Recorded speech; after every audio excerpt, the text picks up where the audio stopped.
Vamos falar um pouco hoje de memórias. É um pouco difícil e duro falar sobre história e memórias.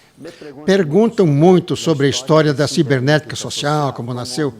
Eu nem me dei muita conta de como foi nascendo.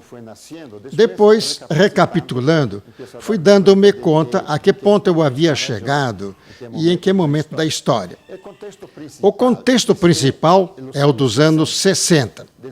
De 64 a 70 foi quando surgiu a ideia. Nesse momento, o poder religioso mundial era comandado pelo Papa João XXIII, que tratou de modernizar a igreja. Falava em abrir as janelas para que entrasse ar fresco. Havia uma disposição de mudança no campo religioso. No campo político-econômico, estava em seu auge o confronto entre capitalismo e socialismo. Então, tudo estava apontando para mudanças. Eu vinha de um seminário religioso. Ao sair, tinha uma boa formação filosófica e teológica e fui estudar sociologia.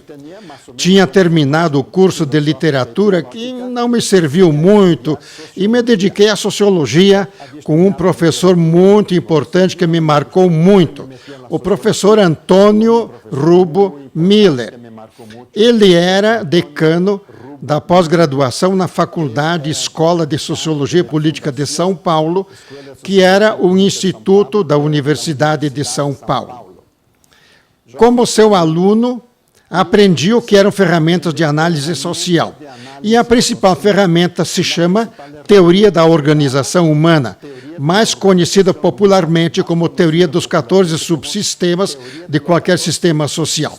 Os 14 subsistemas são uma linguagem que permite a quem quer que seja, eu trabalhei nas favelas do Rio de Janeiro, a qualquer analfabeto ou doutor, fazer uma análise rápida da comunidade, da realidade de uma pessoa, de um país, porque substitui a linguagem demasiado condensada e simplificadora, a socioeconômica.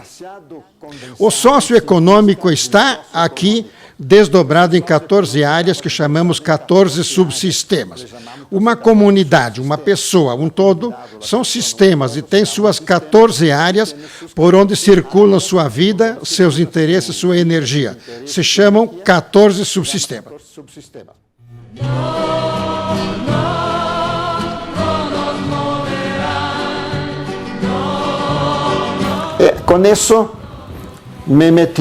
Com isso, fui trabalhar em uma organização religiosa chamada FASE, no Rio de Janeiro.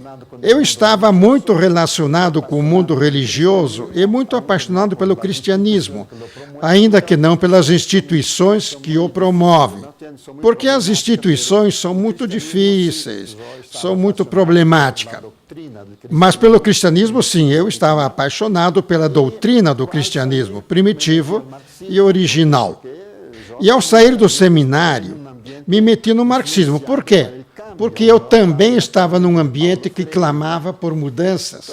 Eu estava na corrente de Paulo Freire.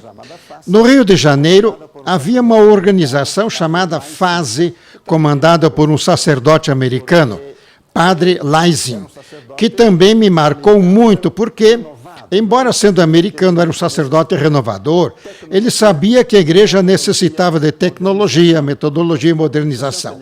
A organização que ele montou, Federação de Assistência Social, tinha uma equipe de uns 10 especialistas.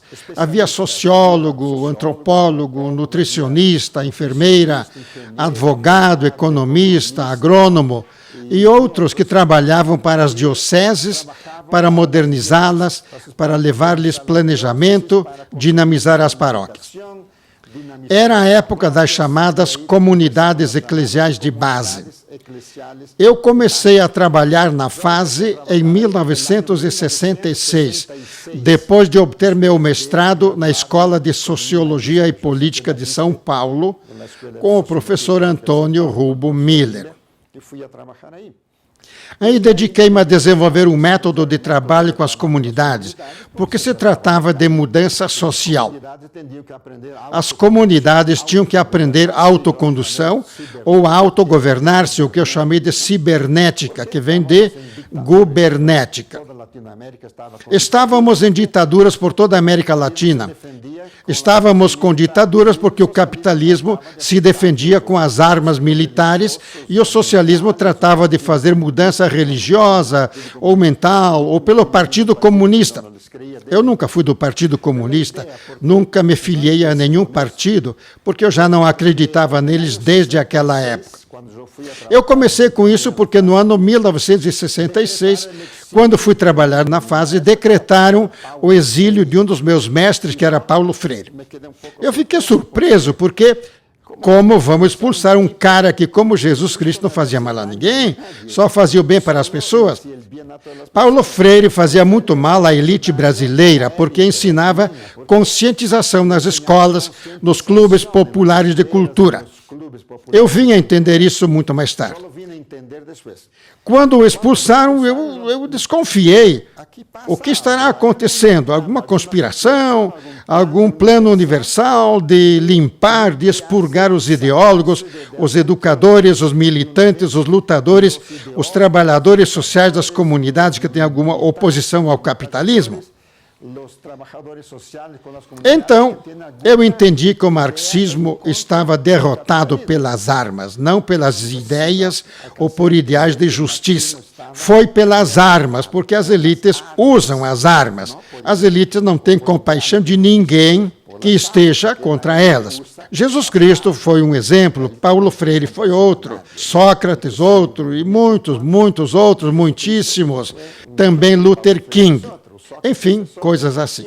Então entendi que não se poderia continuar como se estava. Eu, um semi-marxista, um cristão da teologia da libertação, vi que não se podia continuar como estava e meti na cabeça que era preciso desenvolver outro tipo de metodologia para produzir mudanças sociais, pois eu nunca estive de acordo com a injustiça que existe. Eu sou filho do campo.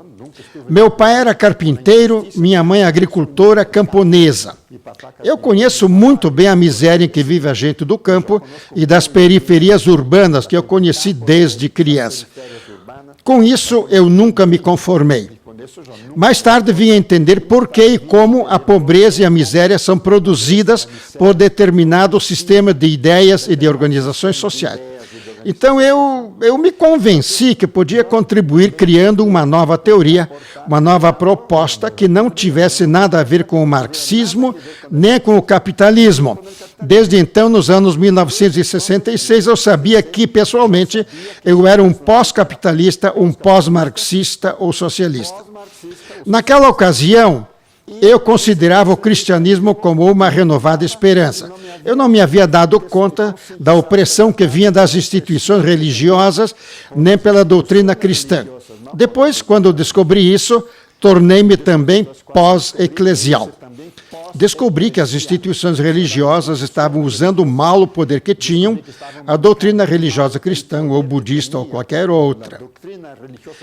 As doutrinas religiosas são todas fenomenais, são tremendas propostas de convivência, de justiça social, todas elas, não só as cristãs. Então, nos declaramos também pós-eclesiais. Por quê? Porque as instituições, pouco a pouco, agregam, concentram, monopolizam demasiado poder. E nisso estamos hoje. A humanidade é refém das instituições. As instituições são aparelhos das elites políticas, econômicas e religiosas. A ideia era, então, criar uma nova proposta. Com que ferramentas? Com que métodos? Com que proposta? Claro, eu tinha as ferramentas que me havia passado o professor Antônio Rubio Miller, que é preciso reconhecê-lo, ainda que o Brasil não o reconheça. Por quê? Porque o Brasil é um país extremamente conservador, que não gosta de inovações nesse campo das ciências sociais e humanas. As ferramentas eram os 14 subsistemas que aprendi com Miller, a dinâmica de grupo, que havia aprendido com Lauro de Oliveira Lima, outro mestre de mudança no Brasil, e com outros que havia na América Latina afora. Eu me meti a trabalhar nas comunidades das favelas do Rio de Janeiro, nas comunidades de base, nas paróquias, e tive que desenvolver um método que chamei de criatividade comunitária. Começava com os 14 subsistemas para analisar as necessidades da comunidade da paróquia e com a dinâmica de grupo para que as pessoas se organizassem, se agrupassem e tivessem algum poder de mobilizar a comunidade. Fundavam-se as associações de moradores, como existem em toda parte, mas com ferramentas de trabalho e não só com reivindicações, reclamações de governo e das autoridades. Não. Aí se reclamava pouco e se trabalhava muito, por entreajuda, como se dizia naquela época, com recursos locais ou buscando alguma instituição que quisesse financiar nossos projetinhos e tal. Pouco a pouco, eu fui desenvolvendo isso, criando os chamados animadores de comunidade. Depois, tive que formar treinadores para formar os animadores que comandavam as comunidades de base. Treinávamos sacerdotes e religiosas, porque naquele tempo em que havia repressão, a igreja era um refúgio contra a ditadura. Nesse sentido, a igreja nos favoreceu muito e grande parte do avanço das comunidades de base no Brasil e na América Latina tiveram nossa participação, nossas ferramentas, nosso método de reunião de trabalho em equipe e a teoria dos 14 subsistemas para que as pessoas compreendessem a realidade global de suas comunidades com essa linguagem que não é capitalista nem marxista. Ábreme la puerta, mi alma, que ha ganado una batalla, y herido y al sol se asoma.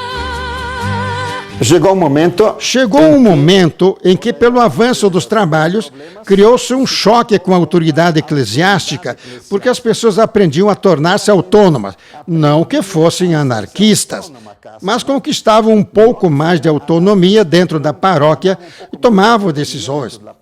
Enfim, a ideia de autocondução pessoal chocava bastante. A autocondução grupal chocava mais ainda pela imposição, pela supremacia que as religiões impõem às pessoas.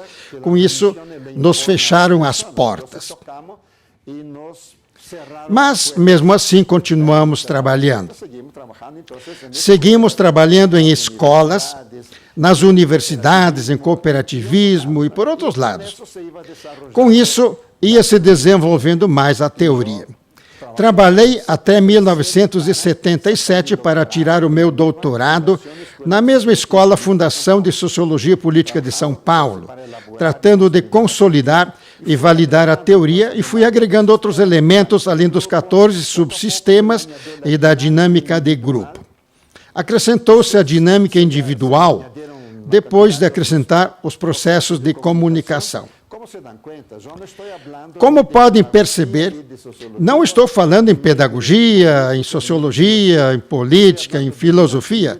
Estou falando de dinâmica pessoal, dinâmica de grupo, falando de ferramentas. Por quê?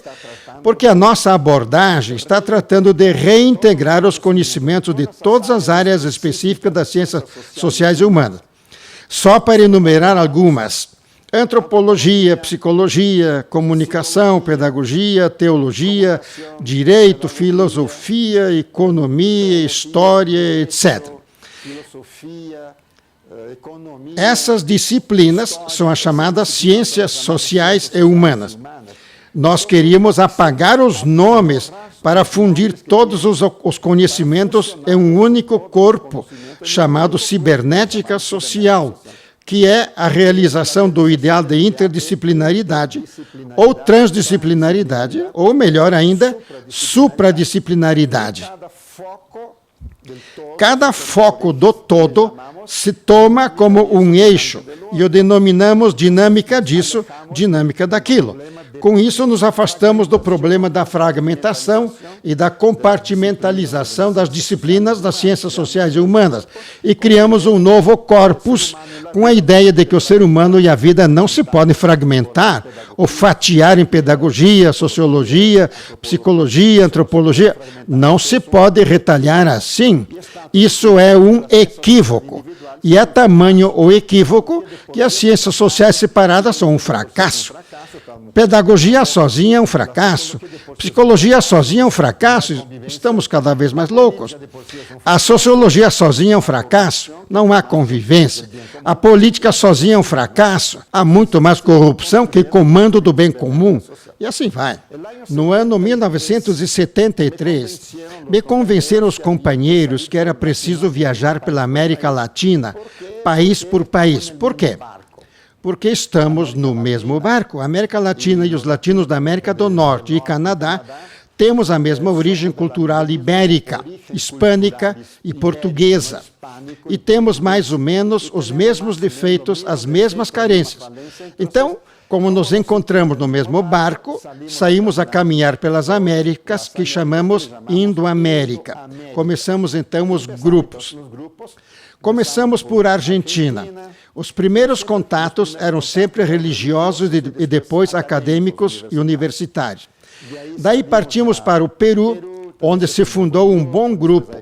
Depois fomos ao Equador e viemos para a Colômbia. Estamos gravando na Colômbia. Aqui o contato foi um personagem de muito valor histórico, o sacerdote Padre Pedro da Chiardi, dos Claretianos, que era um lutador, um militante da mudança, da justiça social, da nova vida, enfim, um entusiasmado com as questões da teologia da libertação. Ele era bem cristão e entusiasmado com João 23 e essas coisas todas. Muito dinâmico e nos abriu caminho ele. Depois apareceu também um jovem dessa época, Rafael Segura, que movimentou muito, articulou muitos grupos, tornou-se treinador e ajudou muito. Depois vieram outras gerações de treinadores. Há que lembrar Crisanto Velândia, Estelita Betancourt e outros, que seria demasiado longo citar a todos em diversas partes da Colômbia. Depois fomos à Venezuela, fomos à Costa Rica, ao México, aos Estados Unidos e até o Canadá. Em 1978, instalei-me nos Estados Unidos e lá fiquei até 1980, por acreditar que qualquer proposta de mudança global tem que alojar-se na capital do império. Entretanto, nesse sentido, Estados Unidos não criou muitos grupos, não aceitou bem a proposta, porque é um país defensivo. Estava na cúpula e quem está nas alturas se torna conservador, pois quer conservar os privilégios. Mas lá aprendi muito.